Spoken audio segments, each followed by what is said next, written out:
آج کی تاریخ میں ہم محمد صلی اللہ علیہ وسلم سے بھی نہیں مانگ سکتے. باقی لوگ کو تو چھوڑو، سنت اور باقی بابا لوگ کو چھوڑو، محمد صلی اللہ علیہ وسلم کو بھی ماننا ہمارے لیے حرام ہے. جو شخص مر چکا ہے ہم انہیں عزت کرتے ہیں، محمد صلی اللہ علیہ وسلم سے محبت کرتے ہیں، ان سے پیار کرتے ہیں، لیکن ان کی پوجا نہیں کرتے. حضور کو یہ سمجھنا معاذ اللہ کہ زندہ نہیں، استغفر اللہ، خاک میں مل گئے. ارے خدا تجھے خاک میں ملا دے. مصطفیٰ کی بے ادبی کرنے والے، تمہیں خبر نہیں کہ انبیاء کے جسم کو زمین کھا نہیں سکتی، شہداء کے جسموں کو نہیں کھاتی، اولیاء کے جسموں کو نہیں کھاتی. تم انبیاء کی بات کرتے ہو اور پھر سید الانبیاء کی بات کرتے ہو. حدیث پاک میں ہے، امام احمد بن حنبل نے روایت کیا، امام حاکم طبرانی نے، حاکم نے کہا ذا حدیث صحیح الاسناد، کہ حضرت ابو ایوب انصاری رضی اللہ آقا علیہ السلام کی قبر مبارک پر گرے پڑے ہیں، قبر مبارک پر لپٹے رو رہے ہیں. پیچھے مروان بن حکم آ گیا اور مروان نے دیکھا کوئی شخص حضور کے مزار پر لپٹ کے رو رہا ہے. اس نے کندھا پکڑا اور کہا کہ تمہیں معلوم ہے کیا کر رہے ہو؟ تدری ما تصنع، معلوم ہے کیا کر رہے ہو؟ آپ نے پیچھے مڑ کے دیکھا، جب مڑ کے دیکھا فاقبل علیہ فیضا وہ ابو ایوب، مڑ کے دیکھا مروان کانپ گیا، وہ حضرت ابو ایوب انصاری تھے رضی اللہ تعالیٰ عنہ. انہوں نے جواب دیا قال نعم جئت رسول اللہ صلی اللہ علیہ وسلم ولم آت الحجر. پوچھنے والے میں رسول پاک کے پاس آیا ہوں، کسی پتھر کے پاس نہیں آیا. رسول پاک کی بارگاہ میں آیا ہوں. جو زندہ ہیں، جو سنتے ہیں، جو حاجتیں پوری کرتے ہیں، ولم آت الحجر، کسی پتھر کے پاس نہیں آیا کہ میرا رونا نہ سنے. یہ صحابہ کرام کا عقیدہ تھا. کن کا؟ اب یہ خیال کرنا، آقا علیہ السلام کو یہ سمجھنا یہ عقیدہ رسالت کے خلاف ہے اور شان رسالت میں بے ادبی ہے. یہ سمجھنا کہ مر گئے معاذ اللہ، مٹی میں ہو گئے اور آج کی تاریخ میں اور آج کے دن میں زندہ نہیں. سنو، رسول پاک تو ولادت سے پہلے بھی زندہ تھے. کنتو نبیم وآدم بین الروح والجسد، حضرت آدم پیدا نہ ہوئے تھے تب بھی زندہ نبی تھے، آج بھی زندہ ہیں. حدیث پاک سنیے، ابو داؤد سیاستہ کی حدیث اور حدیث صحیح، حدیث نمبر 1047، سنن ابی داؤد، پھر سنن نسائی سن لیں، پھر ابن ماجہ، پھر مسند احمد بن حنبل، پھر صحیح ابن حبان، پھر مستدرک حاکم. کل کتب حدیث مختلف طرق سے حدیث صحیح لاتے ہیں اور اس کی توثیق ابن تیمیہ کے شاگرد علامہ ابن القیم کرتے ہیں.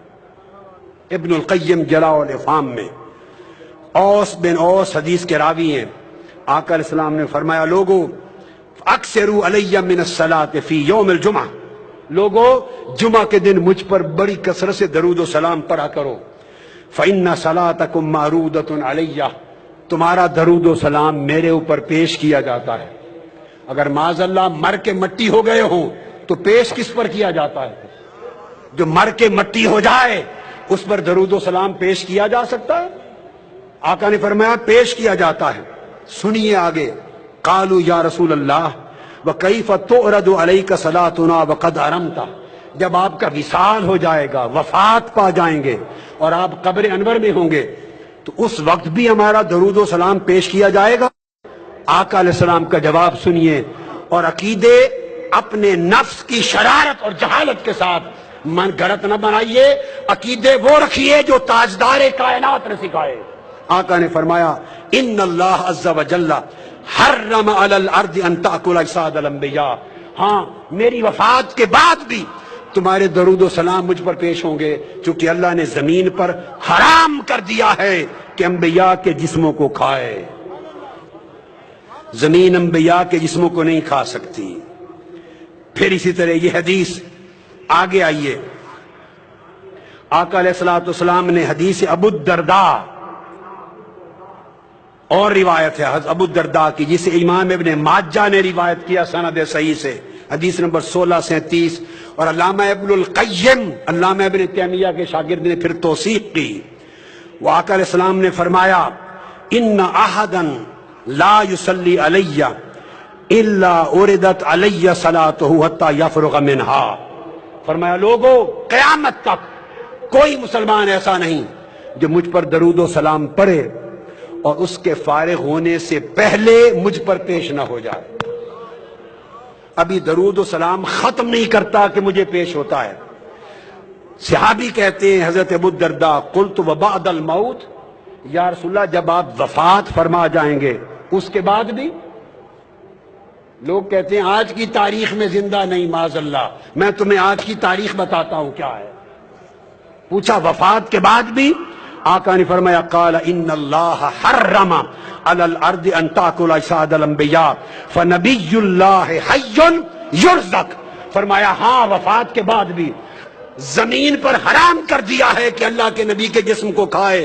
اللہ کا نبی قبر میں زندہ ہوتا ہے، اسے قیامت تک رزق دیا جاتا ہے۔ اور پھر آقا علیہ السلام نے فرمایا، حضرت حسن بن علی ابن ابی طالب روایت کرتے ہیں، امام ابو یعلا سند صحیح کے ساتھ راوی ہیں، آقا علیہ السلام نے فرمایا لوگو صلو علی وسلمو، مجھ پر کثرت سے درود بھی پڑھا کرو اور سلام بھی، فإن صلاتکم وسلامکم یبلغنی اینما کنتم۔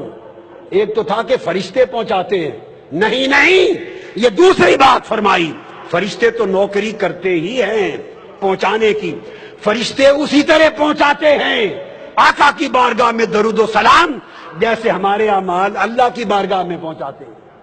اگر آپ یہ سمجھے اگر حضور خود سنتے ہمارا درود و سلام تو فرشتے کیوں پہنچاتے؟ اگر ذہن میں یہ آئے تو میرا سوال ہے اگر خدا خود دیکھتا تو فرشتے نامہ اعمال خدا کو لکھ کر کیوں پہنچاتے؟ فرشتے صبح و شام ہمارا نامہ اعمال خدا کی بارگاہ میں پیش کرتے ہیں۔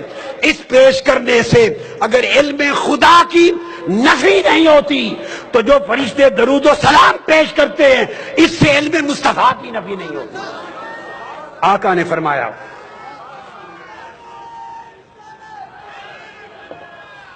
آقا علیہ السلام نے فرمایا مجھ پر درود و سلام کی کثرت کرو، اس لیے کہ تمہارا درود اور تمہارا سلام خود پہنچتا ہے مجھ پر جہاں بھی ہوتے ہو۔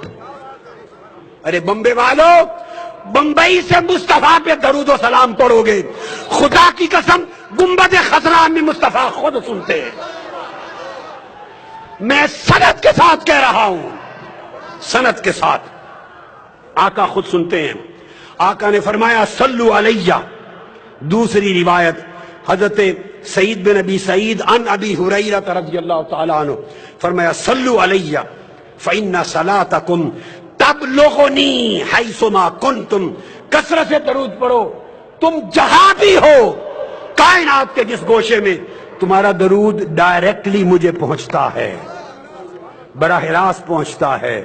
اور آقا علیہ السلام نے تو یہاں تک فرما دیا، حدیث پاک حضرت ابو ہریرہ راوی ہیں، سنن ابی داؤد اور مسند احمد بن حنبل، حدیث صحیح، فرمایا ما من یسلم علی الا رد اللہ علی روحی حتی رد علیہ السلام، کائنات کی عرضی پر جہاں بھی کوئی مسلمان مجھ پر سلام پڑھتا ہے، درود و سلام پڑھتا ہے، آقا نے فرمایا الا رد اللہ علی روحی، اللہ نے میری روح میرے جسم میں واپس لوٹا دی کی ہوئی ہے، میری روح میرے جسم میں واپس بولیے لوٹا دی ہوئی ہے۔ میں ہر سلام کرنے والے کو سن کر خود جواب دیتا ہوں۔ اگر آپ کے ذہن میں ایک لطیف علمی بات اور ذوق کی بات کہوں، خیال آئے لوٹا کیوں دی؟ اگر لوٹانی تھی تو نکالی کیوں روح پاک، اور نکال لی تو لوٹا کیوں دی؟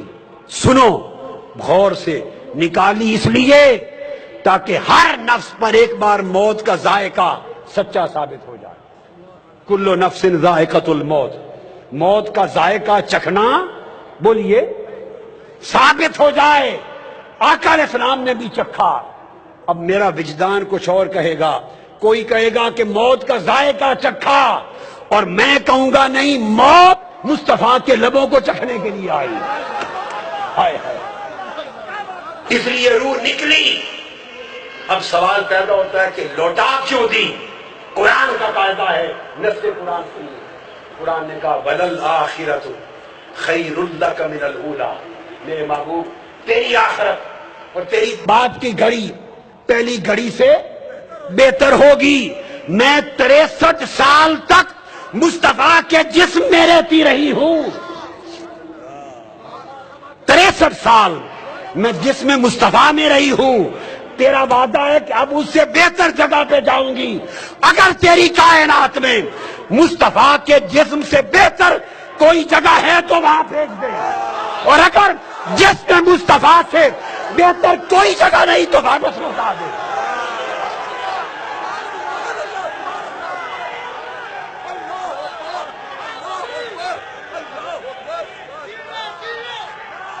لا محالہ رحمت خدا نے جواب دیا ہوگا. رحمت خدا نے، اے روح مصطفیٰ، مصطفیٰ کے جسم سے بہتر تو نہ فرش پر میرے پاس کوئی جگہ ہے، نہ عرش پر، نہ مکان پر، نہ لا مکان پر. مصطفیٰ کے جسم سے تو اعلیٰ جگہ نہیں. روح نے عرض کیا ہوگا باری تعالیٰ اگر جسم مصطفیٰ سے بہتر جگہ نہیں تو واپس لوٹا دے. حکم ہوا ہے روح مصطفیٰ پلٹ جا اور قیامت تک مصطفیٰ کے جسم میں رہے. اس لیے حضور جسمانی طور پہ بھی زندہ ہیں اور روحانی طور پر بھی زندہ ہیں.